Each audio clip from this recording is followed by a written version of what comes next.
Welcome to the fish tank. Hey everybody, Fishman here. Welcome to the third installment in the DIY drop-off and or river tank build. In this video I will be sanding down every last one of those pieces of aluminum that you saw on the stand in the last video. And yes, I mean every last one of them, all sides, and yeah. On top of that, I will also be doing the cross braces, the braces for the aquarium itself. Now, because this aquarium I want to have no obstructed view of the surface, you'll understand why once it's up and running. The bottom braces actually have to be thicker and stronger, and so that's going to be a little bit more work putting those together. Now, as far as the sanding goes, with aluminum you can bring it up to a mirror finish, but what I did, and I'll probably show in a separate video, is I did a bunch of samples. I took them into the client and I said, this is the options that you have for the finish on this, and we picked this one mostly because this is going to be more of an industrial style finish. The whole aquarium is going to have that kind of look to it, and it's easier for me to fix this, or if someone scratches it or whatever in office, so I don't have to take anything away. Now, coming up shortly here, there's going to be a bit of a video where I kind of liked how it all sort of panned out, because as I record stuff, I talk so I can understand what's going on later, and here it comes. So I have cut the plates and sanded them. There's 2 for each leg. I've drilled the holes. First hole matches up with the hole in the cross bracings for the stand. The second hole is just for support for the plate, so when the tank, pressure in the water in the tank will head towards this, it'll have 2 bolts to hold it in place. And now what I need to do is, because these bolts are holding it where I want it to be, nice and flush and everything, I need to line this all up so that I can, where'd that drill bit go? What I'm going to do is use this drill bit to round out a hole in the plate here so I can set this down flush, and then I'm going to drill these holes with them all in place. Yeah, let's see how this goes. And there you have it, my first attempt at actually narrating this while I'm doing the work. My tendency is to ramble on, and it tends to be way too long, and also as I'm doing it, I can't really tell which parts of the work I'm going to end up having to fast forward like this, and it just doesn't often work out, but I'm going to keep practicing at it. I suspect at some point in time I may actually get good enough, like a lot of the other videos I watch, where I can just do it all in one go, but I think that's going to be a little while off. Let me know in the comments section what you think, and I'll keep working at it. As you can tell, the slide was not in the right position.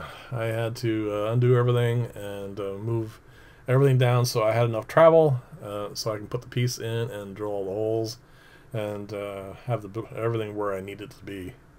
Now, because the pieces are firmly bolted together, this is just a template, just something where I can hold everything roughly in the position it needs to be, and then all I need to do is drill through the already drilled hole and drill through the second part. So I'm going to clamp everything in place here, and then once I have everything positioned roughly, I am going to use the massively oversized drill bit and route it a little bit of a hole or divot, and that will give me a chance for this to all lay flat.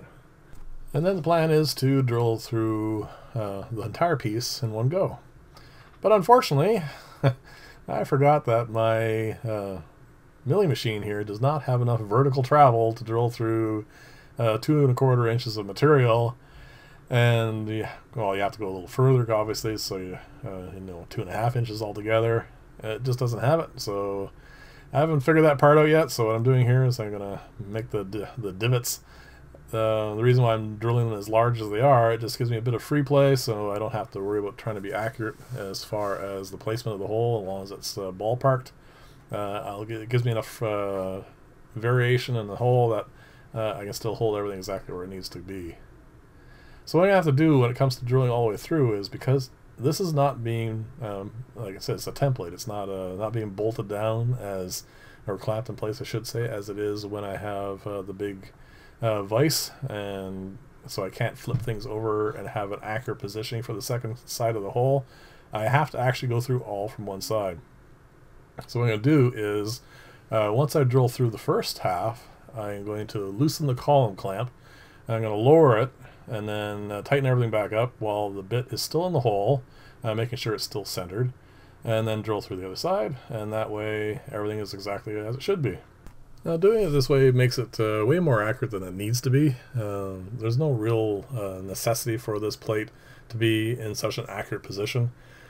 I just think it looks more aesthetically pleasing because these are going to actually be visible, whereas a lot of the other braces I do for other tanks get covered up by various other pieces of millwork.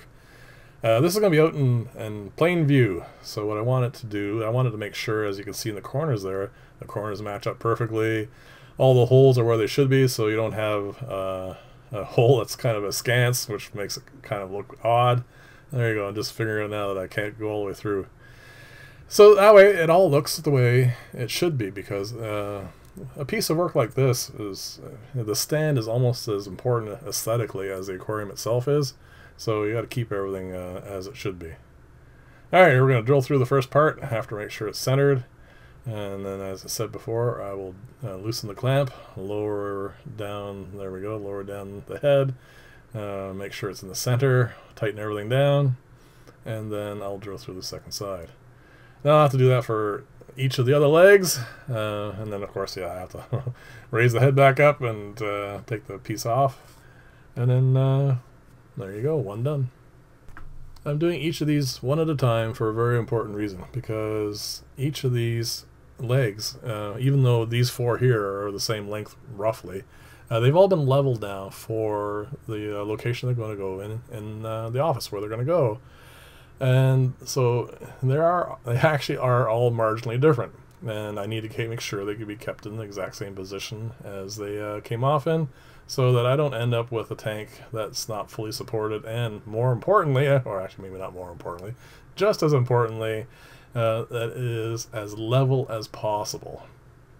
And you'll see as we go along how that all turned out.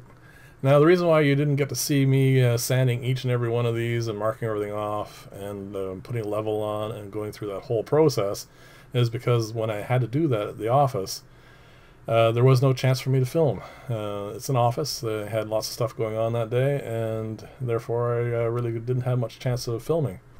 Suffice to say, it was long, it was tedious, and unfortunately also very necessary, and I think it turned out quite well, so it was worth it.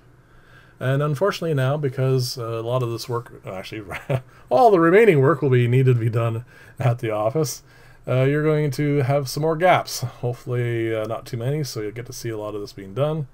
So here it's all done, and then next video will be me in the office, installing the stand and then installing the tanks. And thank you for watching, and I'll see you in the next segment.